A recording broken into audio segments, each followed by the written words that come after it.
अब 10 वर्ग के विद्यार्थी, आप लोगों को एक बार मैं वहाँ बताने की बात करूँगा कि जहाँ आप एग्ज़ाम के पीरियड में, एग्ज़ाम के दौरान आप अक्सर कुछ गलती करके चले आते हैं, और अभी आपका शुरुआती दौर है। आप अगले इस सत्र में जो शुरू किए हुए हैं, तो इस सत्र में आपका शुरुआती दौर है, तो इसमें कुछ ऐसी बातें हैं जिसको बहुत आसानी से आप समझ सकते हैं। जैसे पिछले सीरीज में मेरा जो भी मैथ निकला हुआ है, जो भी मैथ है, अगर आप पिछले सीरीज का नहीं देख पाए हैं तो उसको देखना चाहते हैं, तो आपको मैं एक बार पिछले सीरीज के बारे में आश्वस्त कर देना चाहता हूं कि जो भी मेरा सीरीज आपने नहीं देख पाया है किसी कारणवश, और यह सीरीज आपके पास तक पहुंचा, इसकी जानकारी मिली, तो आप जब भी सर्च करेंगे तो आप यूट्यूब चैनल पर जाएंगे, तो यूट्यूब चैनल पर आप लिखेंगे जैसे मैथ्स बाय बालेश्वर सर, ठीक है, मैथ्स बाय बालेश्वर सर। निश्चित रूप से मेरे पढ़ाए गए जो प्रत्येक सीरीज है, क्योंकि हम लोग का सीरीज 14/2 है, यानी कि 14.1 का हम लोग का 14/2 सीरीज नहीं है, हम लोग का 14/1 सीरीज है, क्योंकि हर पॉइंट का जैसे हमारा सीरीज बनते जा रहा है, जैसे चैप्टर आपका बन रहा है, वैसे हम सीरीज को बना के आप लोगों तक उपलब्ध कराने का हम प्रयास कर रहे हैं। तो मैथ के संदर्भ में आपने देखा, उसी तरह से इसके अलावा और भी सब्जेक्ट आप पढ़ रहे हैं, जैसे मान लीजिए कि आप संस्कृत पढ़ रहे हैं, तो संस्कृत के लिए भी आप संस्कृत बाई बालेश्वर सर, हिंदी पढ़ रहे हैं तो हिंदी बाई बालेश्वर सर आप सब्सक्राइब सर्च करके, और मैं आपको एक सलाह दूंगा कि आप उसको सब्सक्राइब कर ले। इससे क्या होगा कि मुझे भी थोड़ा सा लगेगा मेरे सब्सक्राइबर ठीक है, और दूसरा आपको लाभ होगा कि जो भी मेरा वीडियो अपलोड होगा उस वीडियो से आपको तुरंत नोटिफिकेशन मिल जाएगा कि आप इस वीडियो को देखना चाहें तो देख सकते हैं, अन्यथा वो आपकी मर्जी है। अब रही बात कि हम इस जो सीरीज को शुरू करने जा रहे हैं 4.1 का, तो 14.1 का, तो 14.1 जो सीरीज है हमारा, इस सीरीज में क्या है कि अगर आप इसको बेहतर ढंग से समझ लिए तो समझिए कि आप बोर्ड के एग्जाम में 5 नंबर ला लिए, क्योंकि इसमें 3 पार्ट है, 3 भाग है, और 3 भाग क्या क्या है, एक आपका माध्य होता है, दूसरा माध्यिका होता है, तीसरा बहुलक होता है, और तीनों को मैं इत्मीनान से आपको बताऊंगा। आप इत्मीनान से धैर्य के साथ आप अपने मोबाइल के साथ बैठें और थोड़ा सा कॉपी और कलम लेकर बैठे तो और बेहतर होगा, और नहीं तो आपका अगर पुस्तक है तो पुस्तक को भी साथ में मिलाते चले तो और बेहतर होगा, ताकि आपको समझने में काफी सहूलियत भी होगी। तो देखिए, इसमें जो सबसे पहला आपका खंड है माध्य के संदर्भ में हम चलेंगे, माध्य की तरफ चलेंगे। तो माध्य में क्या है कि 1 नंबर प्रश्न दिया है कि विद्यार्थियों का एक समूह द्वारा अपने पर्यावरण सचेतना, विद्यार्थियों का एक समूह है जिसमें पर्यावरण सचेतना अभियान के अंतर्गत एक सर्वेक्षण किया गया। बात को समझ लेंगे आपका आंसर निकल जाएगा। इसमें बहुत लंबा चौड़ा काम नहीं है, बस 2 लाइन का काम होता है इसमें कि विद्यार्थियों के एक समूह द्वारा अपने पर्यावरण सचेतना अभियान के अंतर्गत एक सर्वेक्षण किया गया, जिसमें उन्होंने एक मोहल्ले के, एक टोला के, एक गांव के 20 घरों में लगे हुए पौधों का सर्वेक्षण किया कि 20 घरों में कितने पौधे लगे हुए हैं। तो 20 घरों में लगे हुए पौधों का सर्वेक्षण किया, तो उससे संबंधित निम्नलिखित आंकड़े एकत्रित किए गए कि 20 घरों का जो सर्वेक्षण हुआ वैसे एक आंकड़े बनाए गए। यह आंकड़ा जो है प्रति घर माध्य पौधों की संख्या ज्ञात कीजिए कि प्रति घर पौधे जो है उसके माध्य क्या होंगे। तो माध्य ज्ञात करने के लिए सबसे पहले यह आपको क्षैतिज आकार में लिखा हुआ है, तो इसको ऊर्ध्वाधर आकार में लिखने का प्रयास करें ताकि आपको और सहूलियत होगी। जैसे पौधों की संख्या का मतलब हो गया आपका बारंबारता, या आपका हो जाएगा क्या, पौधों की संख्या,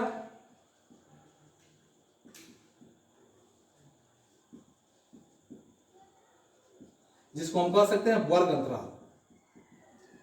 क्या कह सकते हैं जी, वर्ग अंतराल। आप देखेंगे वर्ग अंतराल क्या दिया हुआ है। तो वर्ग अंतराल यदि आपका दिया है 2 से 4, 0 से 2, 2 से 4, 4 से 6, 6 से 8, 8 से 10, 10 से 12, 12 से 14, बस यही तक दिया है। इसके बाद यहां दिया है पौधों की संख्या, पौधों की संख्या, इसको हम नोट कर लेते हैं, पौधों की संख्या। तो पौधों की संख्या जो है आपका, इसको हम मानते हैं बारंबारता। बारंबारता को संकेत में हम कहते हैं एफ। क्या कहते हैं? एफ कहते हैं। संकेत में बारंबारता को एफ कहते हैं। तो ये आपका हेडिंग होते जा रहा है। तो एफ जो है क्या दिया है? 1 दिया है, 2 दिया है, फिर 1 दिया है, उसके बाद 5 दिया है, 6 दिया है, 2 दिया है, उसके बाद 3 दिया है। यहां तक देख रहे हैं आप? इसके बाद क्या है? इसकी 20 घरों का है। तो आप 20 घर देख सकते हैं यहाँ। 20 घर आपका जो है 1 2 3 1 4 5 9 9 6 15 2 17 3 कितना हो गया? 20। तो इसको जब हम काउंट करेंगे तो यहां हम लिखते हैं सिग्मा एफ। इसको हम सिग्मा पढ़ते हैं। ठीक है, क्या पढ़ते हैं जी? इसको सिग्मा पढ़ते हैं। सिग्मा एफ बराबर कितना हो गया आपका? 20 हो गया। सिग्मा एफ बराबर क्या हो गया? 20 हो गया। सीधा से लैंग्वेज में आप इसको समझने का प्रयास करेंगे तो बहुत आसानी से इसको समझेंगे। सिग्मा एफ बराबर 20 हो गया। अब यहां लिखेंगे आप वर्ग चिन्ह। क्या लिखेंगे? वर्ग चिन्ह। यही चीज आपको निकालना है, वर्ग चिन्ह को। तो वर्ग चिन्ह का मतलब क्या होता है कि आप वर्ग अंतराल को जोड़ लेते हैं। वर्ग अंतराल को जोड़ लेंगे दोनों को और उसमें 2 से भाग दे देते हैं। सीधा सा है। जैसे 2 और 0 है तो 2 0 2 होता है। 2 में 2 से भाग देंगे तो एक बार में कट जाएगा। इसके बाद 2 4 6 हो जाता है तो 6 में 2 से भाग देंगे 3 बार में कट जाएगा। दूसरा तरीका हम देख सकते हैं कि जितना जितना का अंतराल ये गया हुआ है ना, देख रहे हैं कि 2 के बाद 4 4 के बाद 6 6 के बाद 8 8 के बाद 10 10 के बाद 12 12 के बाद 14। तो या तो हम दोनों को जोड़ के और 2 से भाग दे लें, और नहीं तो हम दूसरा काम क्या करें कि जितना का अंतराल ये बढ़ते हुए गया है उतना का अंतराल बढ़ाते हुए यहाँ चले जाए, वर्ग चिन्ह हो जाएगा आपका। तो 2 के 1 के बाद 3 हुआ, 3 के बाद क्या होगा? 5 होगा, 5 के बाद 7 होगा, 7 के बाद आपका 9 होगा, 9 के बाद 2 जोड़ेंगे तो कितना होगा? 11 होगा, 11 के बाद कितना हो जाएगा? 13 हो जाएगा। इजी है, थोड़ा सा बस समझने की फेर है, समझेंगे तो बहुत आसान होगा। इस तरह से वर्ग चिन्ह को हम संकेत में x कहते हैं। वर्ग चिन्ह को क्या बोलते हैं? x बोलते हैं। और अंत में यहां निकालते हैं fx। क्या निकालते हैं जी? fx। fx का मतलब क्या हुआ? यहां f और x को हम मल्टीप्लाई कर लेंगे, यानी गुणा कर लेंगे। तो 1 में 1 से गुणा करेंगे 1 होगा, 2 में 3 से गुणा करेंगे 6 होगा, 1 में 5 से गुणा करेंगे 5 होगा, 5 में 7 से गुणा करेंगे 35 होगा, 6 में 9 से गुणा करेंगे 54 होगा। समझ रहे हैं? और 2 में 11 से गुणा करेंगे 22 होगा, और 3 में 13 से गुणा करेंगे 39 हो गया। सीधा सा है।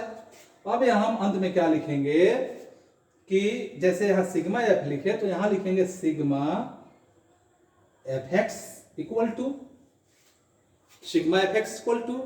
तो sigma f x equal to, अब इसको हम जोड़ेंगे तो 1 का 6 7 5 12 5 17 17 अचर कितना हो गया? 21 21 2 23 23 9 कितना हो गया जी? तो 23 और 9 32 के 2 हाथ में 3 हाथ में 3 और 3 6 और 5 6 5 11 और 2 11 2 कितना हो गया? 13 और 13 3 16 162 हो गया। सिग्मा एफ एक्स बराबर कितना हुआ? 162 हो गया।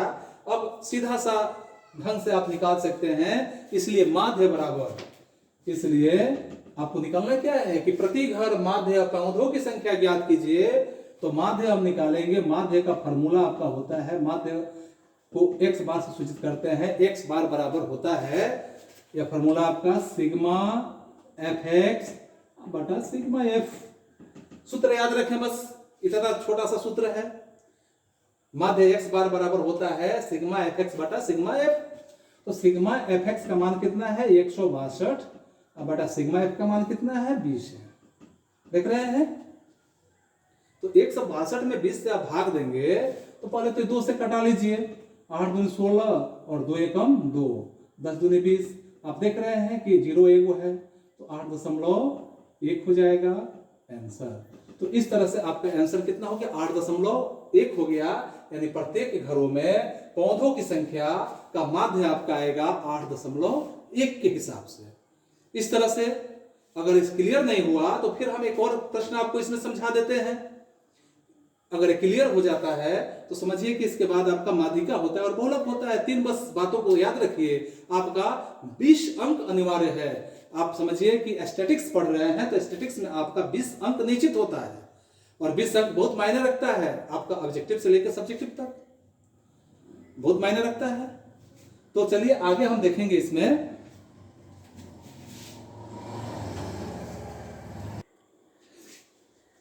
देखिए यहां दूसरा प्रश्न क्या दिया हुआ है कि किसी फैक्ट्री में 50 श्रमिकों को दैनिक मजदूरी के निम्नलिखित बंटन पर विचार कीजिए। एक फैक्ट्री है जहां 50 मजदूर कार्य करते हैं, तो उनका दैनिक मजदूरी का जो बंटन है उस पर हमें विचार करना है। क्या विचार करना है?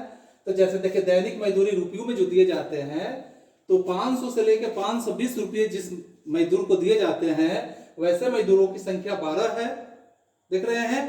फिर यहाँ 520 से 540 जिस मजदूरों को दिया जाता है वैसे मजदूरों की संख्या यहाँ 14 है, ठीक है। फिर यहाँ 540 से 560 जिसको दिए जाते हैं वैसे मजदूरों की संख्या 8 है। और फिर यहाँ 560 से 580 रुपये जिस मजदूर को दिया जाता है वैसे मजदूरों का संख्या 6 है। और फिर यहाँ 580 से 600 रुपया जिस मजदूर को दिया जाता है उसका संख्या कितना है? 10 है, देख रहे हैं। तो कह रहा है कि इस पर हमें विचार करना है और विचार करने के साथ हमको क्या निकालना है कि इसमें जो है कि जो भी मजदूर है इस मजदूर में इस विधि के माध्यम से इसका हम प्रयोग एक ऐसे विधि का प्रयोग करें कि प्रयोग करते हुए फैक्ट्री के श्रमिकों का माध्य दैनिक मजदूरी ज्ञात कर लें। माध्य दैनिक मजदूरी कैसे हम ज्ञात कर लेंगे, कैसे निकाल पाएंगे? तो माध्य दैनिक मजदूरी ज्ञात करने के लिए जैसे मैंने अभी बताया कि सबसे पहले आप यहाँ वर्ग अंतराल लेके चले, तो वर्ग अंतराल यानी दैनिक मजदूरी रुपयों में जो है या वर्ग अंतराल आपका हो गया, सीधा सा है वर्ग अंतराल आपका। तो वर्ग अंतराल कितने कितने का अंतराल चल रहा है? तो 500 से लेकर 520 तक का है पहला अंतराल।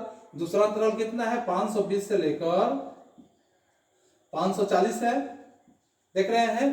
500 तीसरा अंतराल आपका 540 से लेकर 560 है। 560 से 580 है और 580 से 600 है। कितने अंतराल है आपके? 1 2 3 4 5, 3 2 5, ठीक है। और इस तरह से आप इसको श्रमिकों की संख्या को परम्परता ले लीजिए, एकदम सीधा सा है, इसको परम्परता मान लेते हैं। और फिर यहां क्या निकालेंगे आप? वर्ग चिन्ह निकालेंगे। वर्ग चिन्ह आपको x ज्ञात करना है, वर्ग चिन्ह, और यह परम्परता f हो गया और वर्ग चिन्ह क्या हो गया आपका? x हो गया। और इस तरह से आपका एक चौथा खंड के रूप में मैं बताया था, यहाँ पे क्या करेंगे? f में x से मल्टीप्लाई करेंगे यानी fx का मान आप ज्ञात करेंगे, है ना। तो जब fx का मान ज्ञात करेंगे तो यहां देखेंगे कि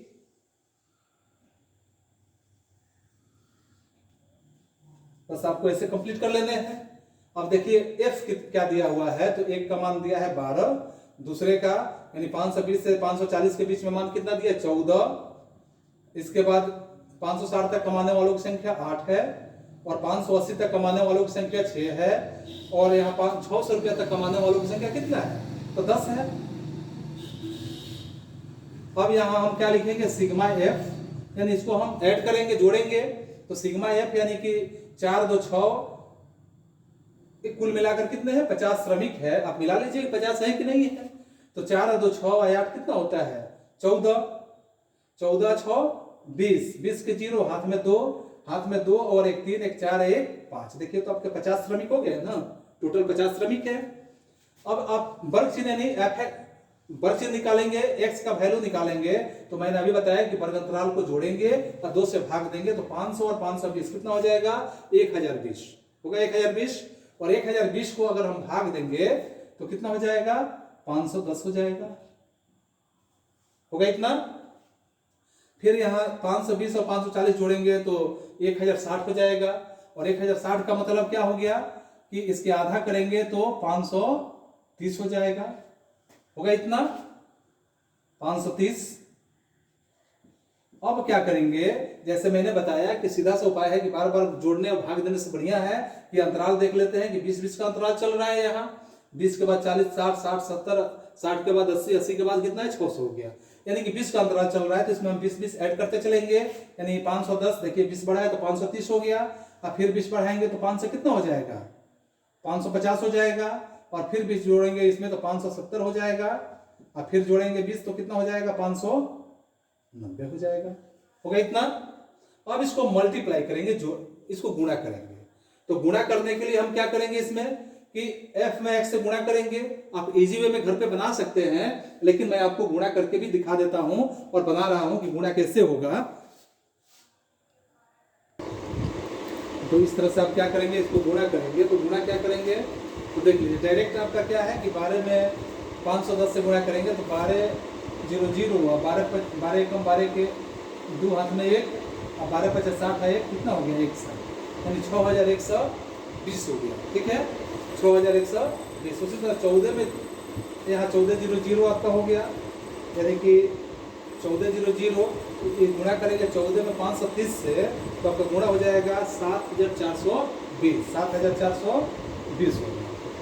ठीक है, फिर आप यहाँ 8 में 550 से गुणा करेंगे तो 8 में 550 से गुणा करेंगे तो आपका हो जाएगा 4400, 4400। ठीक है, फिर यहाँ 570 में 6 से गुणा करेंगे तो 570 में 6 से यानी कि 600 और 42 के 2 हाथ में 4, 6 35 4 34। ठीक है, यानी 3420 आपका हो गया। यहाँ कोई दिक्कत नहीं है। और फिर यहाँ 10 से गुणा करेंगे तो 0 इस पर बैठ जाएगा, यानी कि आपका 5900 हो गया। अब इसको क्या करेंगे कि यहाँ लिखेंगे सिग्मा fx, जैसे पहले मैंने बताया था कि सिग्मा fx लिखेंगे और जोड़ेंगे 000 हो गया। इसके बाद यहाँ 2 2 4 2 6। ठीक है, इसके बाद यहाँ जोड़ेंगे 4 1 5 5 4 9 9 4 13 13 9 कितना हो जाएगा, 13 और 9 तो 13 9 आपका हो जाएगा